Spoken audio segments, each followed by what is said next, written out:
So after going through, of course, one of my local Asian supermarkets or Japanese supermarkets, of course, I always go head to the ramen section to try to find some good ramen. And this one really did stand out to me just because the packaging looked really cool, of course. And so the other thing that I like too is I saw in the corner said made in Japan, and so that kind of got me really interested in this one. So I bought one pack, and a few days later, I made it as something to eat. And by far this one, I had another favorite, but right now this one has to be my favorite just because it wasn't too bad on price. I think it was like $1.70 or about $2, so less than $2, and it's actually made in Japan, which I really did like. And what really got me, crazy on it was that it has actual like a broth, like a stock in here, which is the liquid, and then the packaging on it, it's really nice too. So it really stands out. So let me open it real quick. So this is what really got me too. I thought this was really cool too. So when you open it, you know how when you get noodles everywhere? Well, you don't really get that problem with this one because this one comes individually wrapped, which I thought was really, really cool.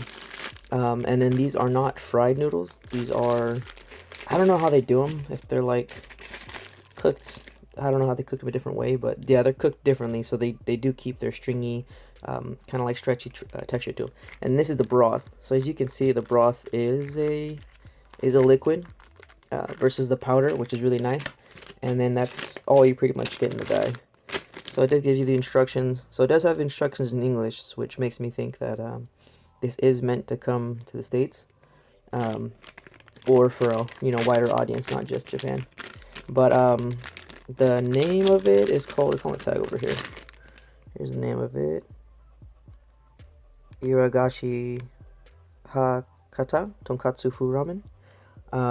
So yeah, I looked that up, and that's the name of it. So it wasn't that hard to find it. But I mean, they just have it at my local store. So, but for sure, like right now, out of all the ramens I've tried, I think even when I went to go buy this one, I bought maybe about like 6 different ramens that looked good. That actually will taste like a genuine or somewhat near a genuine ramen that you would buy at a ramen shop. And I had another one that I liked. I might do a video on that one later or something. But as far as it goes, I mean, this one is freaking incredible with the broth and then with the noodles on the side. It tastes really good. The broth, I'll show it in a minute when I go get the hot water and stuff when that's ready. But I know the broth might look a little gross because it's like a light brownish color. But when you put it with the water, then it oh no, it's like a dark brownish color. Then it lightens up. But if you are familiar with a traditional tonkatsu broth, you'll get that creamy color. And the taste on it, it is a bit more saltier, but it is nice, thick and creamy. It is a bit salty. You do get that porkiness to it. And then of course the noodles have that more spongy, more stretchy back, like a real traditional ramen that would have. So that's what really got me onto this one. Versus there was another one that I liked before this that was really good, but the broth was a little bit more thinner. I think that one had a powder. I can't remember right now. But anyways, let me go get the hot water and stuff, and then get this stuff made. All right, just got back from making the noodles real quick. So one of the things that I've kind of started doing now with these little bit more better style ramens is I'll cook the noodles separate and then drain them out because I feel as if they have a lot more flour on them, so they don't stick. So like you'll kind of see it. If you boil the water separate, you'll see like it'll get kind of like a milky whitish kind of color, and that's because of all the flour that they have on the noodles, so they don't stick. But you can see these are the noodles. Let's try to get the best way, but they're a lot more spongy. There's a lot more stretchiness to them. I can stretch them a bit farther, so that gives you that nice chewiness to it. And yeah, I put it under a lot of stretch. There we go. But yeah, so they're a lot more bouncy, a lot more chewier, and they taste a lot better. Alright. So I did cook these separate, like I said, and so then when you add them all together, I feel like you don't get that floury taste from the noodles. But let me cut open the there we go. Let me cut open the broth so you guys can see the broth before it gets mixed in a little bit. And there is like some oil in it. That might be sesame oil. a lot of yeah, that's sesame oil. There we go. So you see that's the broth. So typically with the instant noodles that if I've seen, any clear kind of oily stuff like that, that's more than likely sesame oil or some other type of oil. And then that darker, it's kind of hard to bend because it's going with the thing. The darker is the has to be the broth, the pork. So it's gonna be that kind of dark color at first, but once you dilute it pretty much, then it'll be the put this down real quick. I want to drop it. Once you add all the noodles and the water and everything, then it'll pretty much turn into the right color. So let me add the noodles on top over here. Try not to drop it. There we go. There we go. Add the rest of the broth and have hot water on the side over here. So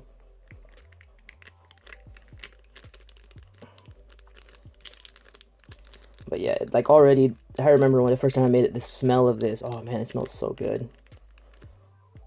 Just that nice broth, that nice smell to it. All right, some hot water. Break this up and start to get it.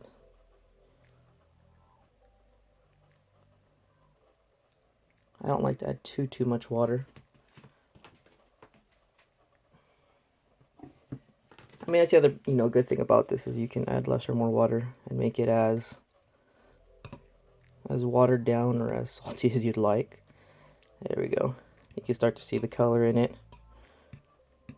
Starting to mix in there.